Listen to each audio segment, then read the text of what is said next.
They say some kids grow up with toys in their hands. Jerry Quarry, he grew up with gloves. While other kids were chasing baseballs or climbing trees, he was already learning how to slip a jab and throw a hook. He wasn't playing games. He was preparing for something. And though no one could see it then, a storm was coming. A storm with fast hands, raw power, and a hunger that started long before the crowd ever knew his name. Boxing was in his blood. His father was a fighter. So were two of his brothers. But Jerry wasn't just part of a boxing family. He was the spark that lit the whole thing up. His father laced up his first gloves when Jerry was only 5. By 8, he was already bringing home trophies. Not bad for a kid barely tall enough to reach the heavy bag. Then came the setback, something no opponent could have delivered. Jerry was hit with nephritis, a serious illness that knocked him out of the ring for years. Most would have walked away. But Jerry? He waited. He healed. And when he came back like he had something to prove. In 1965, people really started to take notice. The National Golden Gloves Tournament in Kansas City was stacked with talent.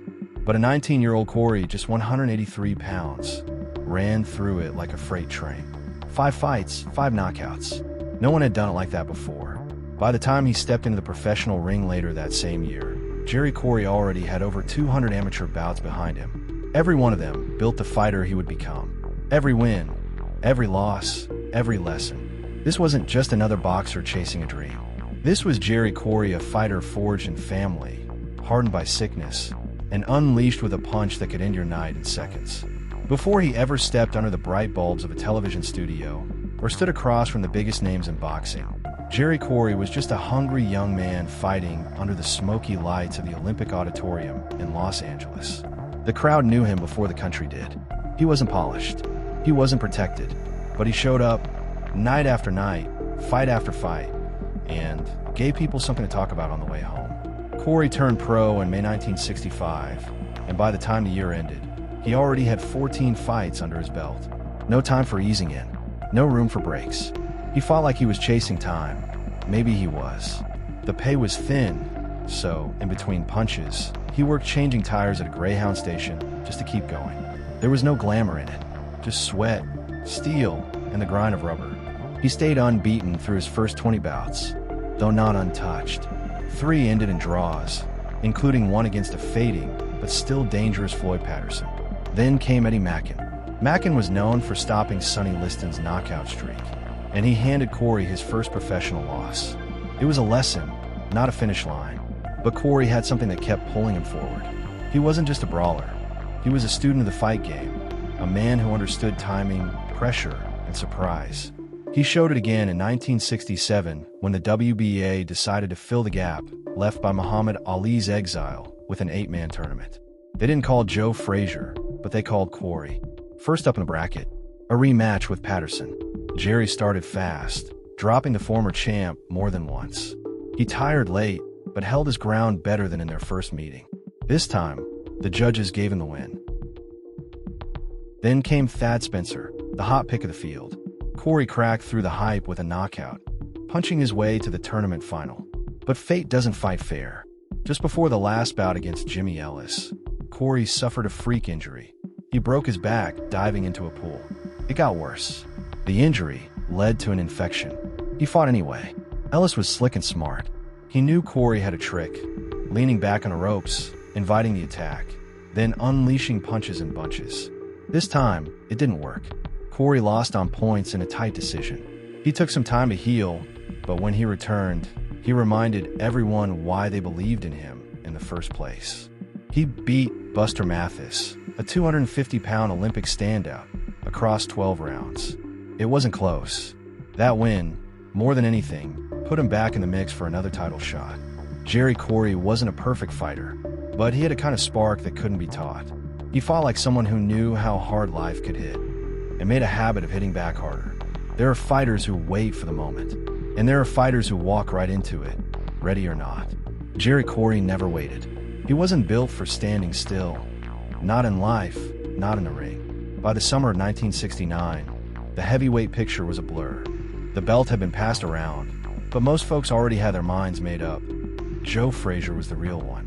He hadn't stopped Ellis yet, but he didn't need to. The way Frazier fought, the way he closed him like a storm, and never let up, people knew. Quarry knew too. He met Frazier on June 23, 1969, in Madison Square Garden. It was a big night, a big stage, and a big shot.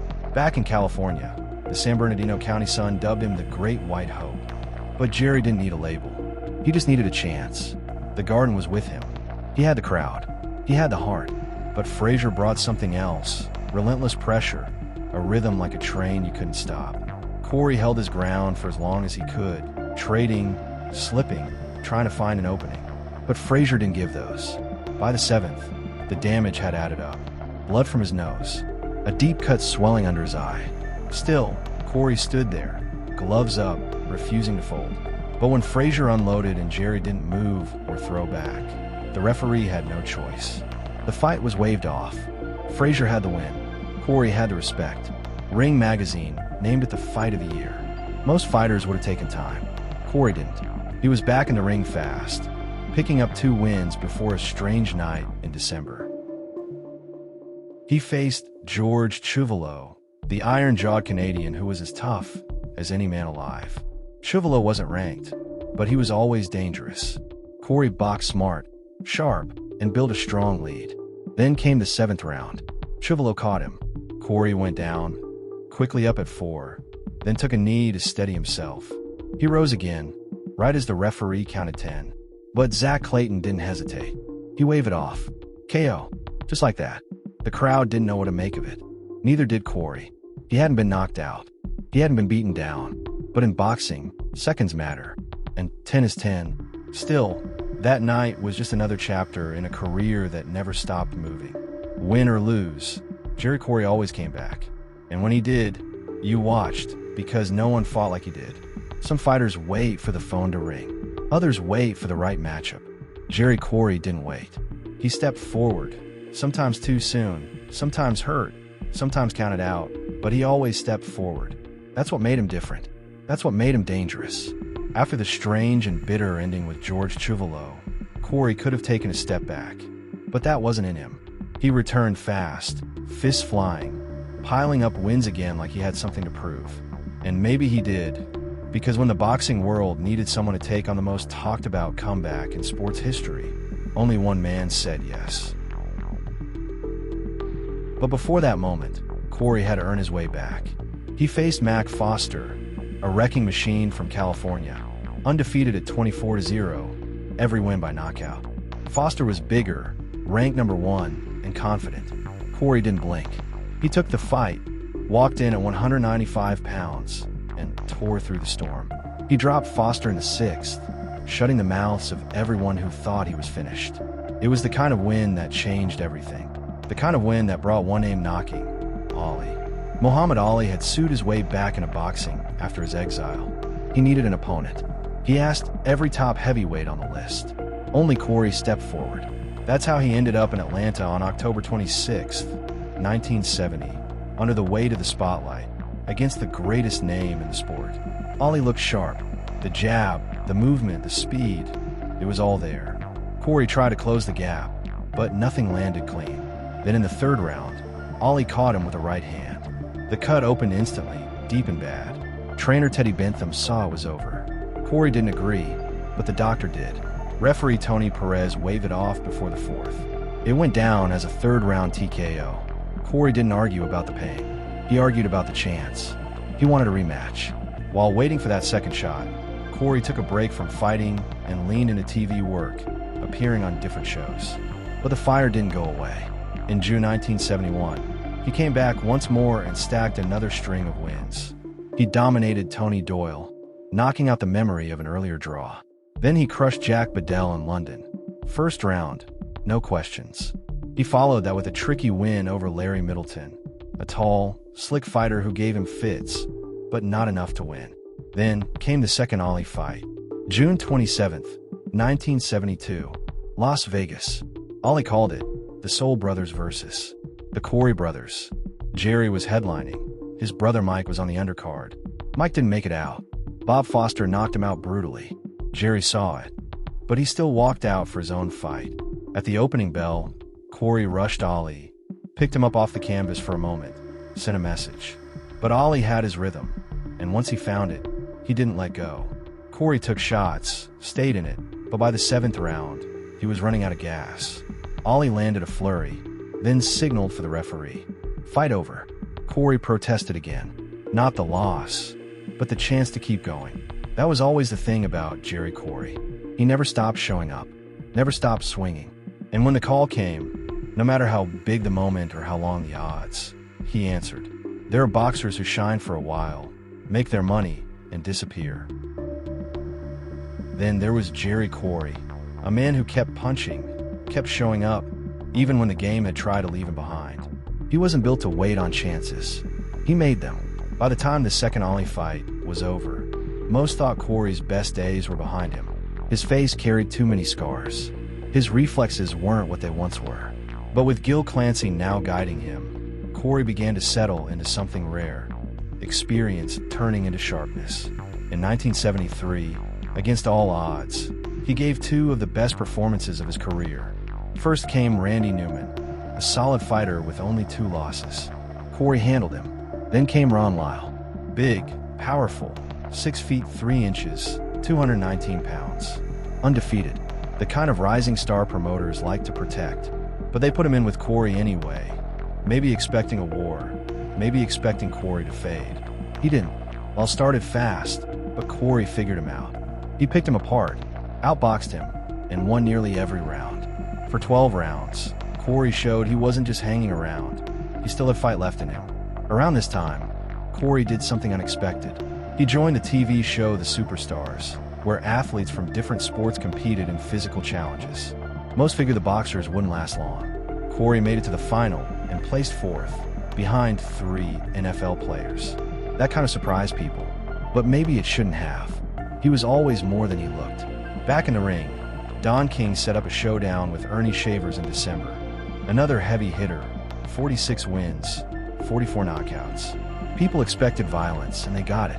Shavers landed a few early bombs, but Quarry took them, then fired back with his own. One clean shot changed everything. First round knockout. The crowd roared. King tore up Shavers' contract in the ring, and somewhere in the crowd, George Foreman took notice. A title shot seemed close, but Foreman backed away. No deal was made. Quarry said later he was pushed out, left without chances, locked out by the politics of boxing. So, in June 1974, with nothing else lined up, he agreed to a rematch with Joe Frazier. He shouldn't have. Frazier came in heavier, stronger. Quarry tried to move and box, but the wear and tear showed. He couldn't dodge like he used to. Frazier found him early and didn't let go. A hard left hook at the end of round 4 nearly folded Quarry. Still, he tried to keep going. Joe Louis. Yes, that Joe Louis was the referee. When Quarry's face was opened up again, and the beating grew one-sided, Louis let it go a little longer before stepping in. It was a brutal, heartbreaking finish. Louis never refereed another fight. Quarry kept going. He still filled seats, still acted in television roles. He helped manage the band Three Dog Night for a short time. He fought again in 1975, won a quick bout, and pushed hard for a fight with Ken Norton. When other fighters dropped out with injuries, Quarry stepped in on just 18 days' notice. Norton had trained 5 months. Quarry barely had 2 weeks. March 24th, 1975. Norton came in big and ready. Quarry came in at 207, undertrained but willing. The fight was rough from the start. Norton landed first. Quarry was cut early, with blood pouring. He rushed Norton, looking to end it fast. Norton weathered the storm, then came back hard. The 5th round was the end. Quarry taking too many clean shots, no longer able to avoid them. That was his 62nd fight. Jerry Quarry never became heavyweight champion, but he fought everyone who mattered. He didn't duck, didn't run, didn't quit. He made millions without ever holding the belt. And more than anything else, he fought like a man who refused to wait his turn. Because for Jerry Quarry, there was never a perfect time, only the next round. They thought he was done, and maybe he was. But for Jerry Quarry, the ring was never just a place to fight. It was a place to feel alive. Even after it had taken more from him than it ever gave back, he kept walking toward it. After the Norton fight, Quarry disappeared for a while. More than 2 years passed without him throwing a punch. 50 wins, 8 losses, for draws. That's where the record stood. 2 losses each to Frazier and Ollie. 1 each to Norton, Chuvalo, Ellis, and Mackin. He'd been the #1 contender more than once, but never champion. Now, he traded gloves for a microphone, landing a gig as a boxing commentator with ABC. He had charm, knew the game, and spoke it well. It looked like maybe, just maybe, he had found a new corner of the sport to stand in. But old habits don't die quietly. A comeback was in the works. In 1977, he signed to fight Italy's Lorenzo Zanin, a ranked heavyweight. The fight was supposed to air on ABC. Instead, it aired on CBS. Quarry had cut the deal himself and lost his ABC contract in the process. The match happened in November, under the lights of Caesar's Palace. Quarry came in at 209 pounds, looking every bit the fighter who'd been away too long. He was slow. His timing was off. Zanin outboxed him for 7 rounds. But Jerry Quarry had something you couldn't measure on a scale. He could hurt a man with 1 shot. And in the 8th, he landed one. A hard right. Zanin dropped. By the 9th, the fight was over. Quarry won. But even he knew, it didn't feel like a win. He walked away again. For nearly 6 years, he stayed out. The TV work dried up. So did the money. He got married, divorced, tried his hand at business, lost a lot. When the sport created a new division, cruiserweight, Quarry saw an opening. It was 1983. He was 38 years old, and he wanted back in. What nobody knew, or maybe didn't want to believe, was that Quarry was already carrying the damage. A reporter from Sports Illustrated met with him while researching a story on brain injuries in boxers. Quarry looked healthy enough, but simple memory and thinking tests told a different story. He struggled. Tests showed his brain was shrinking. Cavum septi pellucidai, they called it, a pocket in the brain seen in many old fighters. The early signs of dementia pugilistica. Still, he fought twice in 1983. Won both, but each punch he took made things worse. He stepped away again, but it was already too late. By the early 90s, Jerry Quarry's money was gone. His health was fading fast. He was only 45 when he applied for Social Security. The states knew better than to license him, but he found a loophole in Colorado. And so, on October 30th, 1992, at 47 years old, Jerry Quarry walked to the ring one last time. His opponent, Ron Cramner, was 31. He'd been 2 years old when Quarry fought Joe Frazier. For 6 rounds, Quarry stood there, taking shots. No snap, no speed, no chance. He lost every round. It was painful to watch. A ghost of a man who used to give fans wars they couldn't forget. But here's the thing. Jerry Quarry never knew how to walk away from a fight. Not really. The ring is a cruel teacher. It gives you glory for a moment, and then it takes and keeps on taking. For Jerry Quarry, it took more than titles ever could have given back. Not long after his final fight in 1992, the signs that had been growing louder finally crashed through. Jerry couldn't feed himself, couldn't get dressed on his own. The man who once stood toe-to-toe with the best in the world now needed help for the simplest tasks. His brother James, the only Quarry who never stepped into the professional ring, took care of him. But the damage wasn't Jerry's alone. Mike Quarry, Jerry's younger brother, had also fought at the top. He once challenged Bob Foster for the light heavyweight crown. He began to show the same signs. Punches he'd taken years earlier started to catch up. Dementia pugilistica. It took him too. He died in 2006. Another brother, Bobby, ended up with Parkinson's.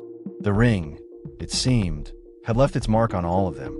Jerry Quarry was inducted into the World Boxing Hall of Fame in 1995. By then, he was already far gone. A man who had faced Ollie, Frazier, Lyle, and Shavers. Men who could break jaws and bones with a single punch, was now fighting something he couldn't swing at, something inside his own head. Late in 1998, pneumonia landed him in the hospital. A few days later, his heart gave out. Jerry never woke up. He died on January 3rd, 1999, at just 53 years old. He was laid to rest in Shafter, California. They built a foundation in his name to fight the very disease that brought him down. Dementia pugilistica, a shadow that's followed too many boxers into old age, if they make it that far. His final record?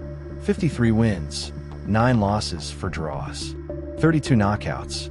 He never held a world title, but he was never just an opponent. Joe Frazier once said, "A very tough man.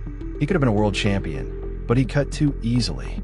Even George Foreman, who never shared the ring with him, held him in high regard. Jerry Quarry's story wasn't about belts or headlines. It was about a man who took on the best, gave everything he had, and paid a price far too high. And even though the ring eventually went quiet, the sound of Jerry Quarry's fights, his toughness, his heart, still echoes. Because for some fighters, the bell never really stops ringing. Jerry Quarry never wore a championship belt, but he earned something that can't be wrapped around a waist or lifted in victory. A kind of respect that doesn't fade with time. He stood up when others backed down.